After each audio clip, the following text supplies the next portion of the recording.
We are now on day 5 and today's topic title is I am working out my plans for this world. So if you notice, the topic title every day is a statement where it's as if it's God talking to us. So yung topic title niya every day is ito yung theme sa kung ano yung binabasa ko na parang topic ngayong araw ba. So I'm gonna read Ephesians chapter 1 verses 9 to 10. God has now revealed to us His mysterious plan regarding Christ, a plan to fulfill His own good pleasure. And this is the plan. At the right time, He will bring everything together under the authority of Christ, everything in heaven and on earth. When it seems to you that everything about this world has careened decidedly off course, you can rest easy, confident that everything is really falling right into place. Human history has never been determined by the decisions or actions of mere humans, and the future of this world and all who live in it will not be guided by mere fate. I am Lord over history and Lord over time, and I am guiding this world to its appointed destiny. You do not need to live in fear that a dangerous dictator, a dreaded disease, or an environmental disaster is going to displace my plans for this world or for your life. Of this you can be certain. All of my plans will one day fall into place, and all of my promises will become the reality you will live in and enjoy into eternity future. For my reflection on day 5 topic, so I'd like to relate it now to mga current events for a wider perspective.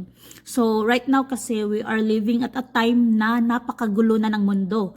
Like ng 2020, pandemic, and right now ang daming nagbabadya ng mga gera, and a lot of countries like Philippines, yung government natin is on the verge of collapse or failing ba.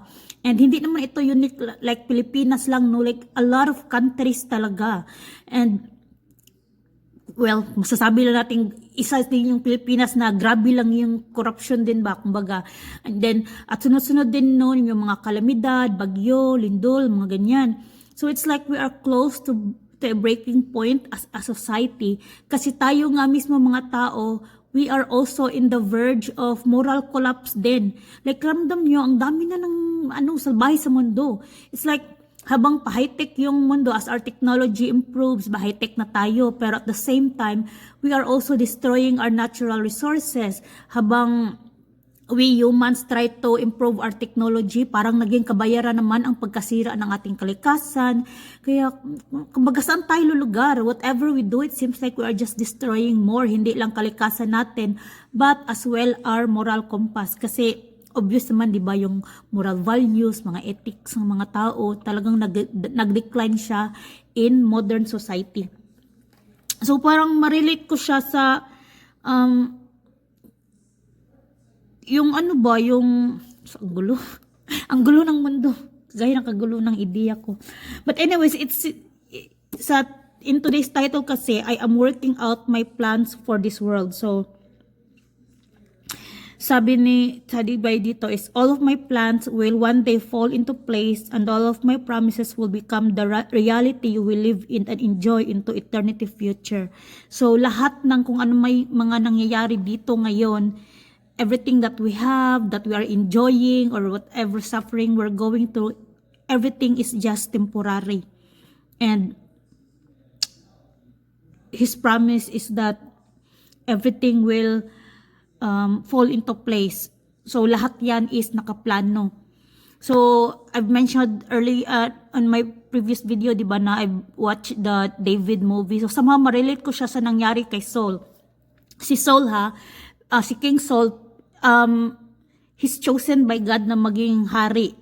Pero later on, parang nanaig din yung pagiging niya ba, kasi nga, human nature, we are sinner in nature nga eh. Then later on, yung nangyari sa kanya, parang the taste of power and greed, ganyan, parang siya ba, he got drunk with the taste of power and greed. Ayaw niya nang mag-let go sa pagiging hari, naging mas pa siya, parang, at hindi na siya nakikinig sa kung ano yung mga utos ng Diyos sa kanya. So, God has to, pinili siya but later on, he has to step down para palitan ni David na ipalit kay Saul ba, dahil nga na ano siya, parang nanaig yung pagiging ano niya ba, human niya na kasalanan nga ganun. So parang ganun din yung nangyayari dito sa mundo ba, parang dahil sa mga nangyayari, yung moral compass bitaw natin nagiging ano na, and it would really reflect kung sino yung ilagay mo dyan na like sa government natin. If yung moral compass nila, yung mga values, ethics nila is masama, so what do you expect na gagawin nila sa pamahalaan? Mag-reflect din yung kung ano yung ano nila, di ba? Yung kung ano yung moral compass nila ba, mag-reflect din kung ano yung mga pinagagawa nila dyan, ng mga corruption, ganyan. So, parang ano yung mundo, napaka ano na, ang dami ng salbahe. Kaya, kung minsan, maisip lang natin ba na, with everything that's happening right now, mga kalamidad, mga ganyan, is it like, siguro time din ba na mag-general cleaning? Kaya ganyan, ganito yung mga nangyayari ngayon sa ano. So, because God promised naman din talaga, di ba, na babalik siya. So, I don't know, I'm not an expert, but siguro nga, time na mag-general cleaning, ganyan.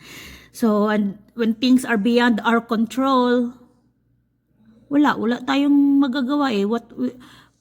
When there are things beyond our control, what we can do is just play the role that we are given in a way na mag-glorify sa Kanya. Kasi bawat isa sa atin, may papel tayo na ginagampanan, di ba?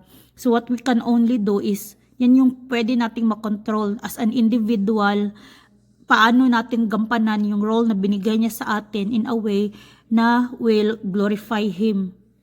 So, ganun. Dapat ano lang siguro, ready lang tayo, ganyan. Spiritually. We're always ready spiritually.